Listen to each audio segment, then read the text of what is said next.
নমস্কার, আমি রূপসা আর আপনারা দেখছেন কলকাতা নিউজ টাইমস।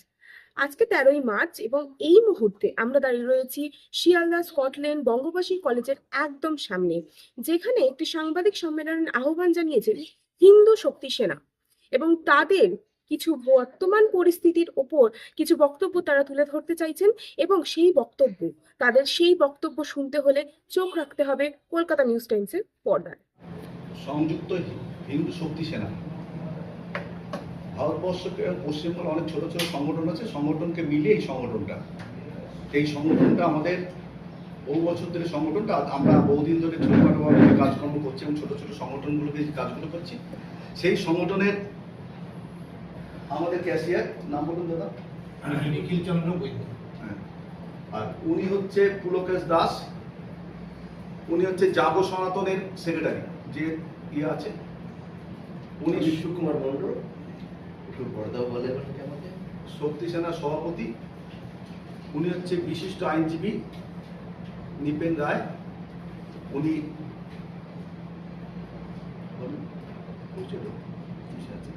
আমি শিবসেনার এখন ভাইস প্রেসিডেন্ট। শিবসেনার ভাইস প্রেসিডেন্ট। আর একটা পরিচয় আছে, অল ইন্ডিয়া বেসে খুব সুন্দর বাঁশুরি বাদক। আর ইনি হচ্ছে মহারাজ বৃন্দাবনের, ঠিক আছে, ওর বৃন্দাবনের মহারাজদের একটা সেক্রেটারি ইউনিয়নের নাগা সম্প্রদায়। আর আমার পরিচয় হচ্ছে আমি গৌতম ঘোষ, অখিল ভারত হিন্দু মহাসভা স্টেট প্রেসিডেন্ট। এই সংগঠনের আমার যেহেতু অনেকগুলো সংগঠন মিলে হয়েছে, এই সংগঠনের চিফ জেনারেল সেক্রেটারি। তো আজকে আমাদের মূলত উদ্দেশ্য হচ্ছে আমাদের যা পরিস্থিতি, আমরা প্রত্যেকে এখানে হিন্দু এই কারণে দিয়েছি, প্রত্যেক বছর ভোট আসে, ভোট যায়, সেই ভোটের বিনিময়ে প্রচুর মানুষের ক্ষয়ক্ষতি হয়, সাধারণ মানুষ থেকে আরম্ভ করে প্রত্যেকের ক্ষয়ক্ষতি হয়, মারা যায়, কেউ ঘর ছাড়া হয়। কিন্তু এটা কোনো বিশিষ্ট কিছু রাজনৈতিক মহলের সংগঠনগুলো তারা তাদের রাজনৈতিক ফায়দার জন্য আমাদের ব্যবহার করে, মানুষদের সাধারণ মানুষকে ব্যবহার করে। সেই ব্যবহারটা না করার জন্য আমরা কমিশনারের কাছে একটা আবেদন রাখতে চেয়েছিলাম, ইলেকশন কমিশনার যখন ভোটটা করবে যেন এইসব সাধারণ মানুষের কথা ভেবে চিন্তে ভোটটা করে। আর দেখা যায় ভোটের পরেও তাদের ঘরে ঢুকতে পারে না, যাদের পরিস্থিতি তৈরি হয়, তার এগেনস্টে আমরা এই পদক্ষেপটা নিয়েছি এবং আমরা আগামীতে যে বৃহৎ আন্দোলনে যাচ্ছি, যদি এগুলো কোনো আমাদের সঙ্গে না করে, যদি আমাদের কোনো উত্তর না পাই বা সাধারণ মানুষকে তার উত্তর না জানায়, তাহলে আমরা বড় একটা পদক্ষেপে যাব টোটাল হিন্দু সংগঠনের মাধ্যম দিয়ে। কেন সারা পৃথিবীতে দেখা যাচ্ছে হিন্দুদের যেমন করে বিনাশ হচ্ছে, ভারতবর্ষে চেয়ে পশ্চিমবাংলা তার থেকে বেশি হচ্ছে যে কোনো জায়গায়। এটা একটা জাতি নির্বিশেষ বিদ্বেষে আমরা বন্ধ করে, আমরা দেখেছিলাম স্বাধীনতার পরে ভারতবর্ষ দুটো ভাগে ভাগ হয়েছে, একটা হিন্দুস্তান এবং পাকিস্তান। কিন্তু এক শ্রেণীর লোক এখনো লাফিয়ে আছে, কেন হিন্দুস্তান হলো না, কেন হিন্দুস্তান হলো না। তা হিন্দুস্তান তো তখনই হয়ে গেছে, তো তারপরেও কেন তারা সুরক্ষা নেই? এই বিভিন্ন জায়গায় যারা মারা যাচ্ছে ভোটে, আবার ধরুন ভোট চলে গেলেও তার রেস চলবে, তাদের জন্য আমাদের ইলেকশন কমিশনে কি বার্তা রাখবে, তার জন্য আজকের প্রস্তাবটা। এবার তার ব্যক্তিগত কিছু বক্তব্য আমাদের বর্দা বলবেন, সুকুমার মণ্ডল, তার কথা পরে তারপর আমরা বলবো। নমস্কার। আমাদের সব থেকে প্রথম যে প্রশ্নটা তৈরি করব, সংযুক্ত হিন্দু শক্তি সেনা কেন, কিসের প্রয়োজনে এটা হচ্ছে? আজকে বিভিন্ন জায়গায় বিভিন্ন জনসংগঠন রয়েছে হিন্দুত্বের নাম নিয়ে, কিন্তু দেখা যাচ্ছে এটা বেশিরভাগই অনেকে কোনো কাজ করতে পারছে না বা করছে, কিন্তু জেল, পুলিশ, গুন্ডা রাজ অনেকেই ব্যতিব্যস্ত হয়ে পড়েছে। আমাদের মধ্যে একটা ছেলে আছে এখন প্রতাপ হাজারা করে, প্রায় 3.5 বছর জেল খেটেছে হিন্দুত্বের নামে, কেউ তাকে সাহায্য করতে যায় না। এমন পরিস্থিতি হয়ে গেছিল তাদের পরিবারের, দিন আনা দিন খাওয়া দূরে থাক, ভিক্ষাং দেহির মতো অবস্থা ছিল। তো এই যে প্রতিটা মুহূর্তে আমাদের যে অবনমনের পর্যায়টা, এর বিরুদ্ধে রুখে দেওয়ার জন্যই আমরা অনেকগুলো ছোট ছোট সংগঠন মিলে একটা বড় কিছু করার ইচ্ছায় সংযুক্ত হিন্দু শক্তি সেনা তৈরি করছি। তো এই হিসেবে যেটা প্রথমে বলতে চাই, পশ্চিমবঙ্গের বিধানসভা ভোট সামনেই, কিন্তু বিষয়টা হচ্ছে ভোট আসে যায়। যে জঙ্গলরাজ কোন এককালে উড়িষ্যায় ছিল, বিহারে ছিল, অন্ধ্রপ্রদেশে ছিল, বিভিন্ন জায়গায় ছিল, সব ঠিক হয়ে গেছে। কিন্তু পশ্চিমবঙ্গের বুকে সে জঙ্গলরাজ গত 50 বছর ধরে এখনো কিন্তু চলছে অলরেডি, এর কোনো বিরাম নেই। তো এই বিরাম যাতে হয়, আমরা চাই ইলেকশন কমিশন থেকে কিছু বলতে, এই দায়িত্ব কে নেবে। সেন্ট্রাল গভর্নমেন্ট বলছে আমরা পুলিশ বাহিনী পাঠিয়ে দিয়েছি, রিজার্ভের পাঠিয়ে দিয়েছি, এটাই তার সার্থকতা। এদিকে রাজ্য সরকার বলছে আমাদের পুলিশ পাঠিয়ে দিয়েছি, এটা তাদের সার্থকতা। কিন্তু আমরা যাব কোথায়? যে বাড়িতে যে ক্ষয়ক্ষতিগুলো হচ্ছে, যে ছেলেরা, যে মা বোনেরা বিভিন্ন রকম অত্যাচারিত হচ্ছে, ঘর ছাড়া হচ্ছে, তাদের পক্ষে বলার কোনো কেউ নেই। এমনকি যে কোর্ট অবশ্যই আমাদের মাননীয়, কোর্ট যেটুকু যা করছে তার জায়গায় দাঁড়িয়ে হয়তো ঠিকই করছে, কিন্তু আমাদের আশা আরও বিপুল, আমাদের প্রয়োজন আরও বিপুল সুরক্ষার দিক থেকে। তো আমরা সেই হিসাবে ইলেকশন কমিশনকে বলতে চাই কি এর দায়িত্ব কে নেবে এই বিষয়টা সে যেন তুলে ধরে, কারণ আমরা তো নগণ্য মানুষ, আমাদের কথা কেউ শুনবে। কিন্তু ইলেকশন কমিশন যদি প্রশ্ন করে এটা অবশ্যই করতে হবে, তার রাইট আছে এটা, যেটা টিএন সেশন দেখে গেছিলেন।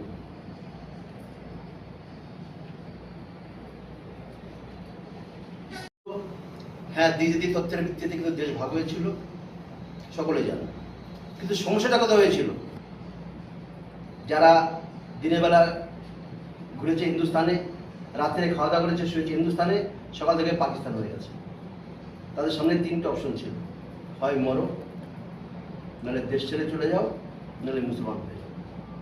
আমরা কাউকে বলছি না কি আপনারা কি করছেন কি না করছেন, কিন্তু সেই দিনগুলো কিন্তু অনেকে মনে রাখতে দেয়নি, আমরা সেগুলো জাগিয়ে তুলতে চাই।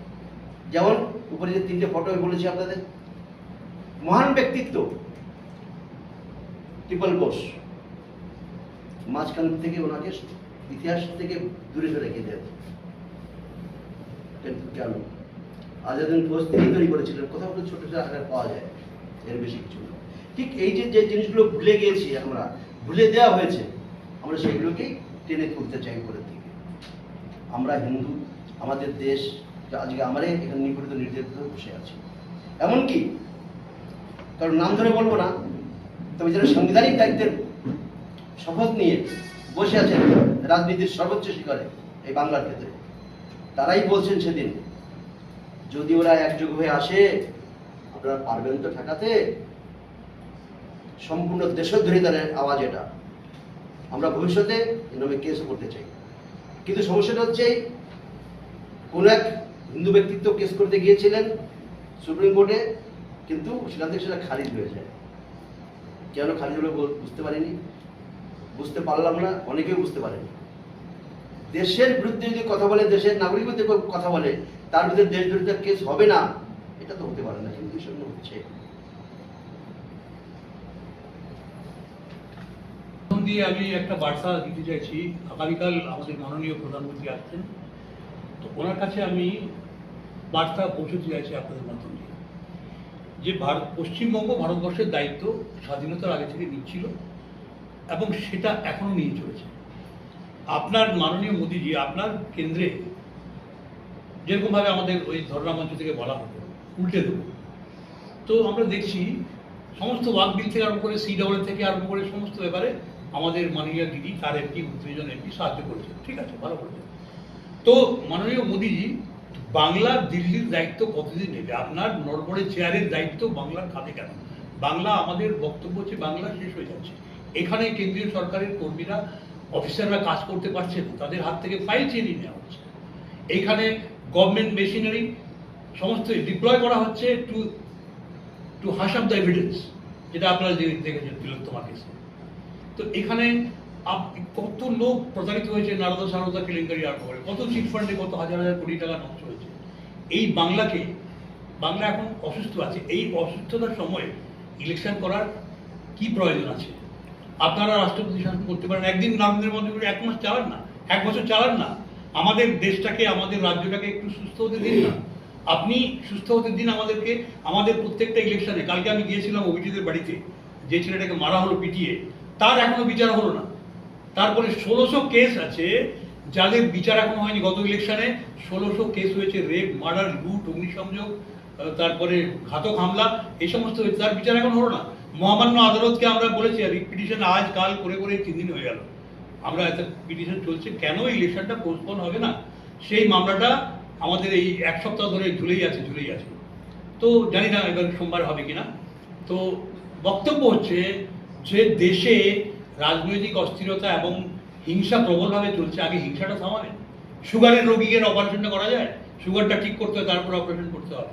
ডেমোক্রেসিতে আপনি জনসাধারণের জন্য আপনি ইলেকশন করছেন তাদের বেনিফিটের জন্য, সেই জনসাধারণ যদি মরে গেল, ঠিক আছে মরতেই পারে, অ্যাক্সিডেন্ট হয়, কত লোক মারা যায়, খুনোখুনি হয়, বদমাইশি করে, কিন্তু তার বিচারটা তো হবে। সেই বিচার ব্যবস্থা এখন বাংলায় প্রায় নেই বললে চলে। বাঙালি বিচারকরা, মহামান্য বিচারকরা ভয়ে কাঁপছেন, ভয়ে কাঁপছেন। আমার 3টা PIL এরা ডিসমিস করে দিয়েছেন। প্রথম PIL হচ্ছে বাঙালি হিন্দুরা বাংলাদেশ থেকে আসতে পারছে, কাঁটাতারে বেড়াচ্ছে, ওপারে ভয়ঙ্কর জানোয়াররা আক্রমণ করছে, প্রাণ নিয়ে আসছে, কাপড় তার বাড়িতে আগুন লাগিয়ে হচ্ছে, হত্যা করা হচ্ছে, রেপ করা হচ্ছে, তারা বর্ডারে এসে আতর কাটতে করছে, তাদেরকে মেরে তাড়িয়ে দেওয়া হচ্ছে। এই ভারত সরকার, এই ভারত সরকার বাঙালি হিন্দুর জন্য এটা কাটে, CWA করেছে, এই করেছে, কিন্তু যখন হিন্দুরা আক্রান্ত হয়ে আসছে তাদেরকে মেরে তাড়িয়ে দেওয়া হচ্ছে। সেই PILটা আমি করেছিলাম কলকাতা হাইকোর্টে, মহামান্য আদালতকে বলেছি যদি ভারত সরকার না পারে বর্ডারটা খুলে দিক, যতদিন না বাংলাদেশে অবস্থা স্থিতিশীল হয় ততদিন আমরা ওদেরকে খাওয়াবো, ভিক্ষে করে হলেও খাওয়াবো। কিন্তু সেইটা পর্যন্ত এই আদালত এরা ভয় পায়। এখানে জাস্টিস বিশ্বনাথ ঘোষের মূর্তি পায়ে ধরিয়ে দিয়েছে হাইকোর্টের কোর্টে। এখানে জাস্টিস অমৃতা সিনহা, তার হাজবেন্ডকে ভুলভাল নোটিশ দেওয়া হচ্ছে অন্যায়ভাবে। এইখানে আমাদের জাস্টিস মান্তা, তার ঘরের সামনে প্ল্যাকার্ড দেওয়া হচ্ছে। এরকম তো আমরা শুনিনি কখনো। এই রাজ্যটা অনাচার দুরাচারে ভরে গেছে, এবং তার মধ্যে আবার ইলেকশন আসছে, কত লোক মারা যায়। ইলেকশন এখন আরো হয়নি, কালকে মথুরাপুরে, কালকে নয় পরশু দিনই মথুরাপুরে, মথুরাপুরের কাছে সাগরে সাগরে একজনকে গুলি করা হয়েছে। তার আগে সুব্রত ব্রহ্মকে ওখানে ওন্দাতে মারা হয়েছে। আরে খগেন মুর্মু MP, তার এখনো বিচার হলো না, তার মেরে মাথা মুথা কাটিয়ে দিয়েছে। কারা ছিল? নাড্ডার মানে ওই 4 বলে তুলে দিয়েছিল প্রায়। তো তোমাদের লজ্জা করে না মাননীয় নরেন্দ্র মোদীজি? আপনি আসছেন আবার এখানে বাংলায় নাটক করতে। আমরা নাটক করতে দেবো না। আমরা হিন্দুরা সংযুক্ত হয়েছি, আমরা আমাদের ভালোটা বুঝে নেব, সংগঠিত হব, এবং আমরা এর জন্য যা যা করতে হয় তাই করবো। আমাদের এখন ভারতীয় শক্তি, আমরা এখন বড়দা বহু চেষ্টা করেছেন, বিজেপিকে বলেছেন ভাই আমাদের কিছু আছে যারা হচ্ছে সনাতনী শুদ্ধ ব্যক্তিত্ব, যারা শিক্ষিত মার্জিত, এবং যাদের প্রচুর ফলোইং আছে, তাদেরকে আপনার ক্যান্ডিডেট দিন। উনি বহু চেষ্টা করেছেন, বহু জায়গায় নাম নেব না, ওনাকে প্রত্যাখ্যাত করা হয়েছে। লাস্ট কথা বলে দিই, কথা হচ্ছে যেটা আজকে ইলেকশনে 40 লক্ষ 1 কোটি টাকা দিয়ে বিজেপির ক্যান্ডিডেটরা ঘুরছেন, তাদের জন্য একটা বার্তা দিতে চাই, আপনার টাকায় টাকা যাবে, টাকা আপনি ফেরত পাবেন না, আপনি হেরে যাবেন। কেননা this election has been gifted to this government. 2026-এ আবার এই সরকার আসছে। ধন্যবাদ সবাই।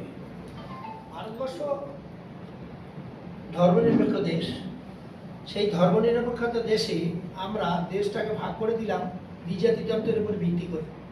তবে ভারতবর্ষ স্বাধীনতার পর থেকে আজও পর্যন্ত হিন্দুরা সবসময়ের জন্য অবহেলিত। তারা ভোট দেবে, আর সংখ্যালঘুরা যেখানে বড় হয়ে বলবে, হুমায়ুন কবিরের মতো বলবে যে আমরা এত হয়েছি, আমরা ভাসিয়ে দেবো। আমরা 1946-এর দাঙ্গা দেখেছি। এইরকম আগামী দিনে প্রত্যেকটি ইলেকশানে বা গত ইলেকশনগুলোতে আমরা যেগুলো দেখেছি সেগুলো সব কেস তো রয়েছে। জনগণকে টোটাল নিরাপত্তা দিতে হবে, শুধুমাত্র ভোটের কয়েকদিন নয়, ভোটের পরেও। ইলেকশন কমিশনের দায়িত্ব শুধুমাত্র ইলেকশন শেষ হলেই দায়িত্ব ফুরিয়ে যায় না। ইলেকশন সংক্রান্ত যত বিপদ আপদ যা হবে সমস্ত ইলেকশন কমিশনের দায়িত্ব নিতে হবে। এই দাবিগুলো আমাদের প্রত্যেকে থাকা উচিত।